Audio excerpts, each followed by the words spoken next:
The money crisis that shattered Rome, 193 AD. Introduction. Welcome back to TruthQuest Documentaries, where we unearth the hidden and overlooked stories of history. Today, we journey back to the Roman Empire at a time of immense upheaval and collapse. 193 AD, a year known as the Year of the Five Emperors. While this year is infamous for its political turmoil, with emperors rising and falling in quick succession, there is and less discussed cause behind the chaos: a devastating financial crisis that brought the empire to the brink of ruin. As we peel back the layers of this complex story, we'll explore how economic mismanagement, corruption, and Rome's desperate need contributed to the turmoil that reshaped the empire's future. The financial fallout from Commodus' reign. To understand the financial collapse of 193 AD, we must first look to the years leading up to it.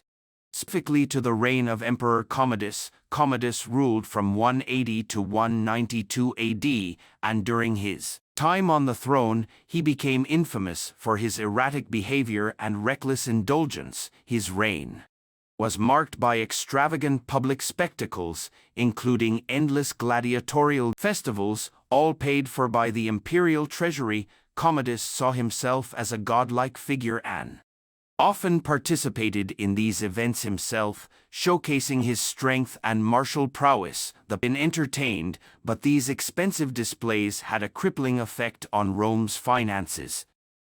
The Roman Empire was massive, stretching across Europe, North Africa, and the Middle East, and maintaining such a vast territory required substantial financial resources. The military, the Roman legions, were the backbone of the empire, and ensuring their loyalty through regular pay, bonuses, and provisions was essential. Under Commodus, however, disappeared, and corruption ran rampant in the provinces. Provincial governors and local who were supposed to collect taxes and maintain order instead lined their own pockets. The empire's coffers were being emptied at a time when they needed to be reinforced.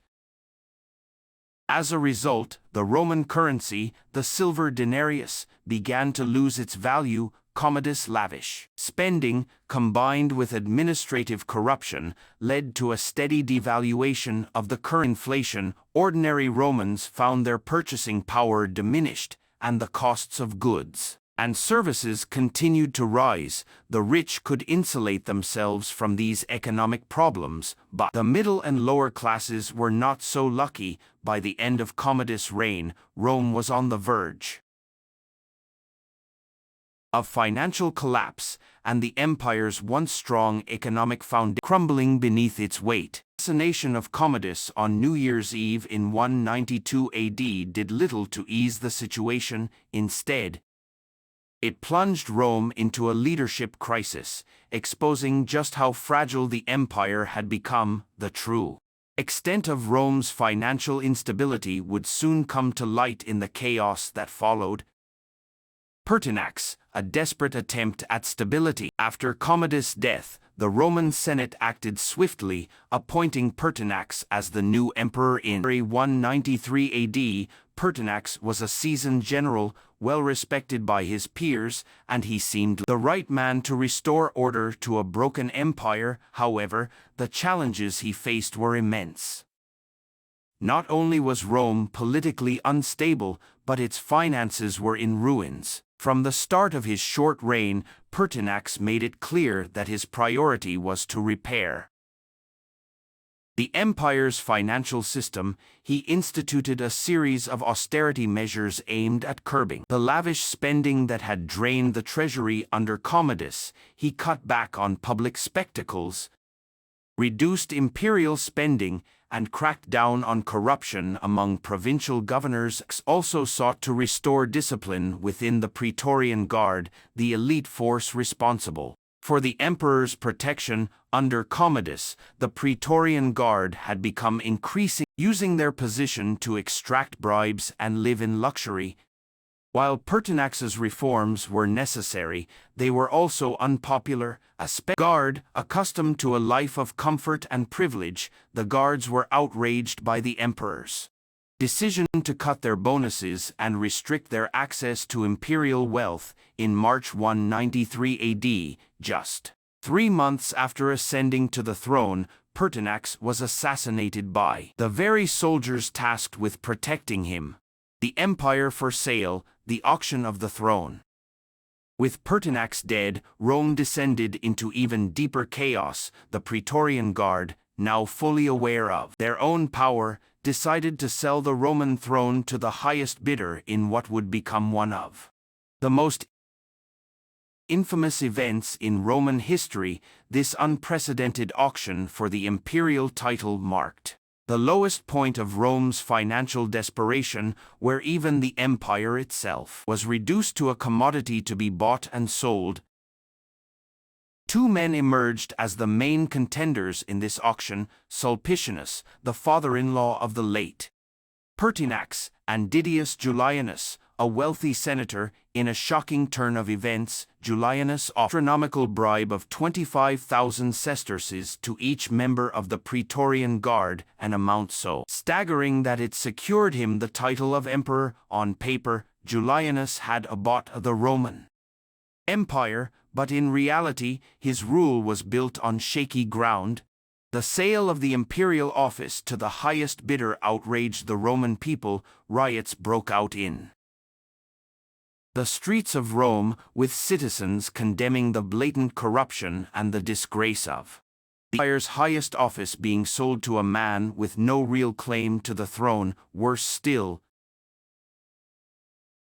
the provinces and the military legions stationed throughout the empire refused to recognize Julius as emperor. Disgusted by the spectacle of corruption in Rome, they saw an opportunity to take power for themselves. This set the stage for a brutal civil war that would plunge the empire into further chaos. The Civil War and its financial devastation. As Julianus attempted to consolidate his position as emperor, 3 powerful military commanders emerged as his main rivals, each with their own legions behind them: Septimius Severus, Pescennius Niger, and Clodius Albinus, all battle-hardened generals, marched their armies toward Rome. What followed was a bloody and costly civil war, with multiple factions vying for control of the empire. The financial toll of this civil war was devastating. Roman armies crisscrossed the empire, seizing resources, looting cities, and devastating local economies. Trade routes that had the empire were disrupted, and entire regions were left in ruin. The soldiers, whose loyalty was essential to their commanders, demanded high payments in return for their service to the support of their troops. The rival commanders had no choice but to promise even greater wealth and rewards, further draining the empire's treasure. In a desperate attempt to meet the financial demands of his troops, Septimius Severus, who ultimately emerged victorious in the conflict, resorted to debasing the Roman currency for content in the denarius, a tactic that allowed him to temporarily increase the amount of money in circulation, but at the cost of long-term economic stability. The debasement of the currency led to a sharp increase in inflation.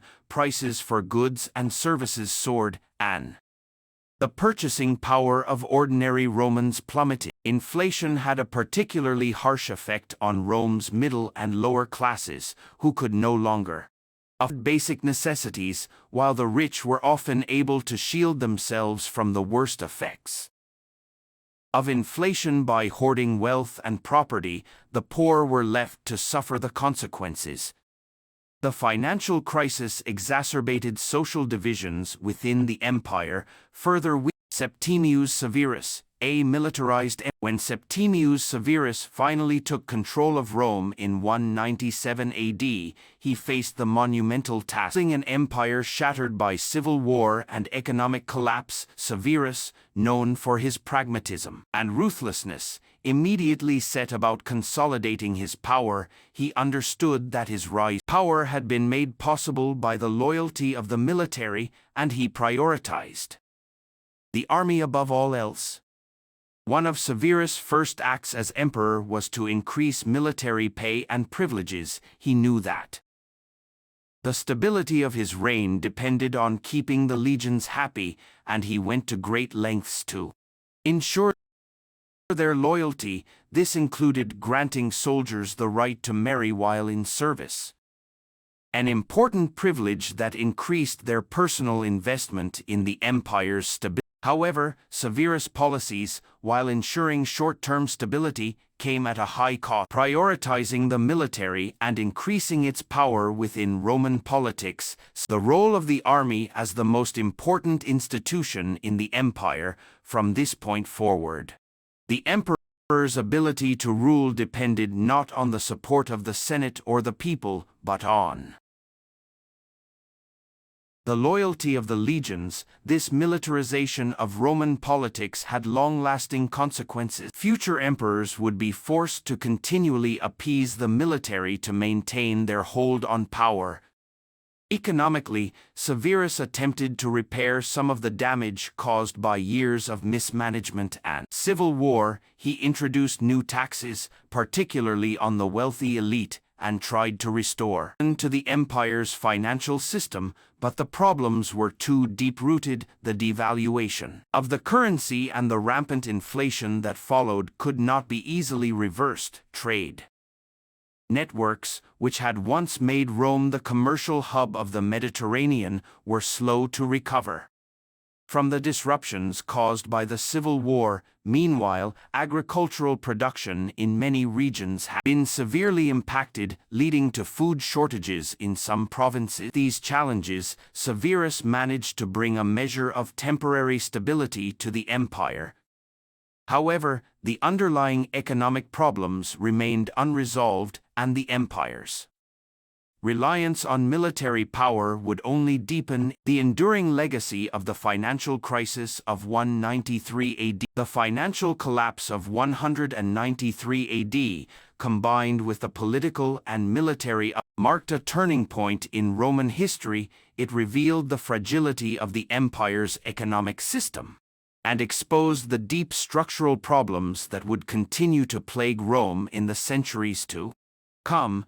The auctioning of the imperial throne and the growing influence of the military over political leadership set dangerous precedents that weakened the empire's internal. While Septimius Severus was able to temporarily stabilize the situation, the cracks exposed during the crisis of 193 AD were never fully repaired. Debasement and corruption continued to haunt the empire. Over time, these economic problems contributed to the slow decline of the Roman Empire, which eventually fell in the West in the 5th century AD. The events of 193 AD serve as a stark reminder of how deeply intertwined political and stability are. The Roman Empire, once the most powerful and prosperous state in the ancient world, was nearly brought to its knees by a combination of economic mismanagement, military overreach, and corruption. Though Rome would survive for centuries after the crisis, financial wounds inflicted during this period never fully healed. Conclusion: the year 193 AD was more than just a year of political chaos. It was a financial disaster that exposed the fragility of Rome's economic and political systems. While the empire would recover under Septimius Severus, the crisis of 193 AD left a lasting impact on the Roman. TruthQuest Documentaries. We believe that history's greatest lessons come not just from battles, but from the forces beneath the surface that shape civilizations. Thank you for joining us as we explored this critical chapter in Roman history. Stay curious, truth seekers.